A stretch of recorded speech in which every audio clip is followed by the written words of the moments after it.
paragraf dan perpaduan paragraf. Kesatuan paragraf. Yang dimaksud kesatuan adalah dalam sebuah paragraf terdapat hanya satu pokok pikiran yang diwujudkan dalam kalimat utama. Kalimat utama yang diletakkan di awal yaitu disebut dengan paragraf deduktif. Kalimat utama yang diletakkan di akhir paragraf biasa disebut dengan paragraf induktif. Kepaduan paragraf. Kepaduan paragraf dapat terlihat melalui penyusunan kalimat secara logis dan melalui ungkapan-ungkapan atau kata-kata pengait antara kalimat. Lalu, gunakanlah kata penghubung yang dapat membuat kalimat saling berkaitan. Ada dua jenis kata penghubung intrakalimat dan antar kalimat. Contoh intrakalimat yaitu karena, sehingga, tetapi, dan sebagainya. Contoh antar kalimat yaitu oleh karena itu, jadi, kemudian, dan sebagainya.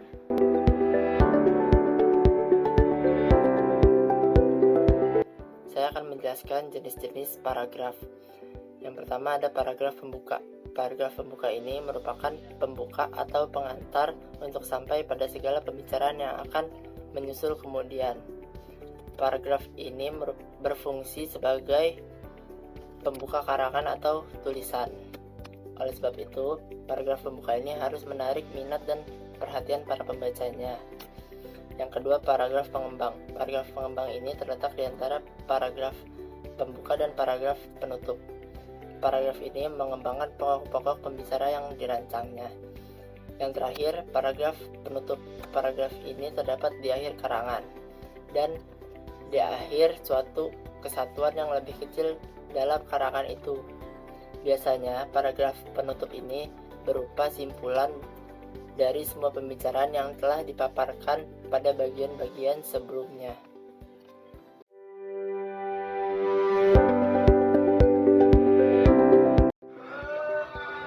Baik, di sini saya akan menjelaskan tentang paragraf deduktif dan paragraf induktif. Yang pertama yaitu paragraf deduktif. Paragraf deduktif ialah paragraf yang ide pokok atau gagasan utamanya terletak di awal paragraf, serta diikuti oleh kalimat-kalimat penjelas untuk mendukung gagasan utamanya. Ide pokok atau gagasan utama berupa pernyataan umum yang dikemas dalam kalimat topik. Kalimat topik itu kemudian diikuti oleh kalimat-kalimat pengembang yang berfungsi memperjelas informasi yang ada dalam kalimat topiknya. Yang kedua, paragraf induktif. Paragraf induktif yaitu paragraf yang kalimat topiknya terdapat pada bagian akhir. Secara garis besar, paragraf induktif mempunyai ciri-ciri sebagai berikut. Yang pertama yaitu diawali dengan penyebutan peristiwa-peristiwa khusus yang berfungsi sebagai penjelas dan merupakan pendukung gagasan utama. Dan yang kedua, menarik kesimpulan berdasarkan peristiwa-peristiwa khusus tersebut.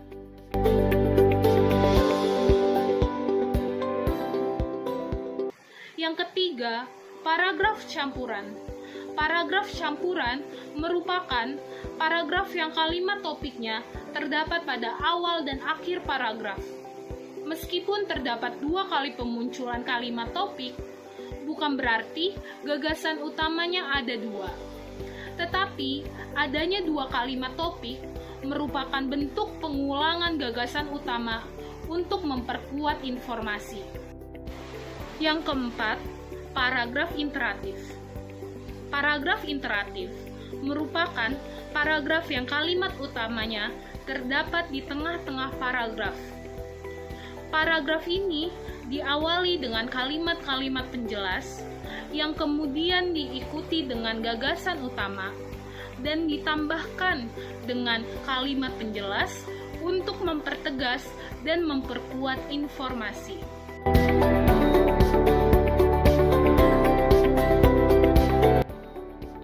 Pemahaman paragraf ada dua, yaitu ilustrasi dan analisis. Yang pertama, ilustrasi. Ilustrasi merupakan pemaparan mengenai suatu hal melalui gambaran yang memiliki kemiripan, yaitu sifat maupun karakteristiknya. Analisis adalah pernyataan kalimat utama atau kalimat topik yang dianalisis atau dikaji secara logis hingga menjadi pernyataan yang meyakinkan.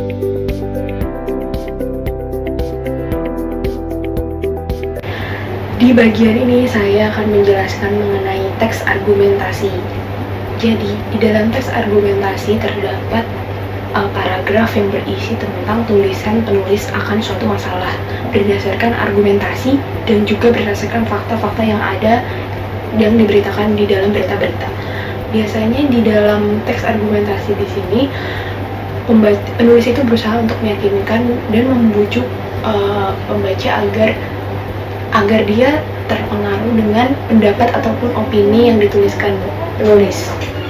Dalam teks argumentasi biasanya juga terdapat data-data yang akurat yang sehingga bisa mendukung argumentasi dari sang penulis. Di dalam teks argumentasi terdapat 3 struktur. Yang pertama ada orientasi, yang kedua ada isi, dan yang ketiga ada kesimpulan. Di dalam orientasi biasanya penulis itu menulis dengan hal-hal yang menarik, kata-kata yang menarik sehingga pembaca ini membaca dan mengetahui lebih dalam tentang masalah tersebut dan mengenai pandangan dari penulis tersebut. Kemudian yang kedua adalah bagian isi. Di bagian isi ini penulis berusaha untuk meyakinkan dengan adanya data-data yang ada maupun kutipan-kutipan dari para ahli maupun para pejabat publik ataupun orang yang tersangkut dalam masalah tersebut. Yang ketiga adalah kesimpulan-kesimpulan. Di sini adalah penulis menarik garis kesimpulan akar masalah dan bagaimana cara mengatasi masalah tersebut. Untuk memahami tentang teks argumentasi lebih dalam, saya memiliki contoh teks argumentasi seperti berikut. Di dalamnya terdapat orientasi, isi, dan juga kesimpulan yang dituliskan oleh penulis. Berikut contoh teks argumentasi. Terdapat 3 paragraf. Paragraf pertama adalah orientasi, kedua adalah isi, yang ketiga adalah kesimpulan. Di bagian pertama atau di bagian paragraf pertama, penulis menjelaskan bagaimana ia ingin mengangkat berita tentang wajib belajar 12 tahun dan keunggulan dari SMA dan SMK. Kemudian di paragraf kedua, penulis menjelaskan lebih detail kembali tentang SMA dan SMK, bahwa pada dasarnya kemampuan anak itu tidak ditentukan dengan SMA dan SMK, tapi bisa ditentukan melalui bidang bakat akademis. Kemudian di paragraf ketiga, penulis akhirnya menyimpulkan masalah dan solusinya bahwa anak harus mendapatkan sekolah yang sesuai dengan potensinya agar potensi yang dapat terasah dengan baik sehingga ia dapat berkarya di masa depan. Demikian contoh dari teks argumentasi beserta penjelasannya. Selanjutnya, pembagian paragraf menurut teknik pemaparannya adalah teks deskripsi. Teks deskripsi adalah sebuah paragraf yang berisi tentang penjabaran atau opini yang dilihat oleh penulis, apa yang dia lihat, apa yang dia rasa, kemudian ia tuangkan dalam tulisan. Biasanya yang dideskripsikan ini bisa makhluk hidup, orang, hewan, maupun tempat liburan ataupun wisata yang ada. Teks deskripsi juga memiliki struktur, yaitu 3 struktur. Yang pertama adalah identifikasi, klasifikasi, dan deskripsi. Identifikasi di mana penulis melakukan penjabaran, melakukan pengenalan. Misalkan saya menjelaskan mengenai Candi Borobudur, saya menjelaskan Candi Borobudur terdapat di Yogyakarta dan lain sebagainya, didirikan tahun sekian dan lain-lain. Itu termasuk pengenalan atau orientasi atau identifikasi. Yang kedua adalah klasifikasi. Klasifikasi ini mendefinisikan ataupun menjadikan tempat apa yang kita tuliskan itu termasuk dalam kelompok mana. Misalkan saya mendeskripsikan mengenai kadal. Kadal ini termasuk hewan reptil, bertelur dan lain-lain. Kemudian yang ketiga adalah deskripsi, di mana penulis mendeskripsikan seperti warnanya, seperti tempatnya, seperti keadaan di sana, seperti yang lain-lain. Kemudian paragraf deskripsi juga memiliki jenis-jenis. Yang pertama itu adalah deskripsi sugestif, di mana penulis itu menuliskan deskripsi dengan penuh penghayatan. Biasanya teks deskripsi sugestif ini dituliskan dengan menggambarkan tokoh pahlawan ataupun tokoh-tokoh yang bersejarah ataupun tokoh-tokoh penting di dunia. Biasanya tokoh-tokoh yang sudah meninggal ataupun sudah dikenang sebagai pahlawan. Yang kedua adalah teks deskripsi eksploitasi, di mana penulis menuliskan teks deskripsinya dan kita pembacanya langsung mengenalnya. Biasanya di teks eksploitasi ini penulis itu menampilkan sebuah gambar sehingga pembaca bisa langsung mengerti dan mengenali apa yang dia deskripsikan. Berikut adalah contoh teks deskripsi. Silakan. Berada di puncak gunung merupakan momen pas untuk menyaksikan matahari terbit. Begitupun saat berada di Gunung Parau. Matahari terbit bisa dilihat dengan indah. Pemandangan langit pagi, perpindahan bumi dari gelap ke terang. Banyak awan yang menghiasi langit seiring naiknya matahari. Banyak orang yang mengabadikan momen tersebut.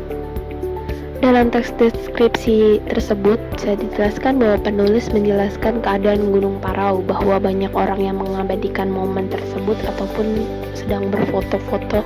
Dia juga menjelaskan bagaimana pemandangan dari Gunung Parau, dari langit pagi, perpindahan gelap ke terang, ataupun sunset ataupun sunrise yang berada di Gunung Parau. Begitulah contoh dari teks deskripsi.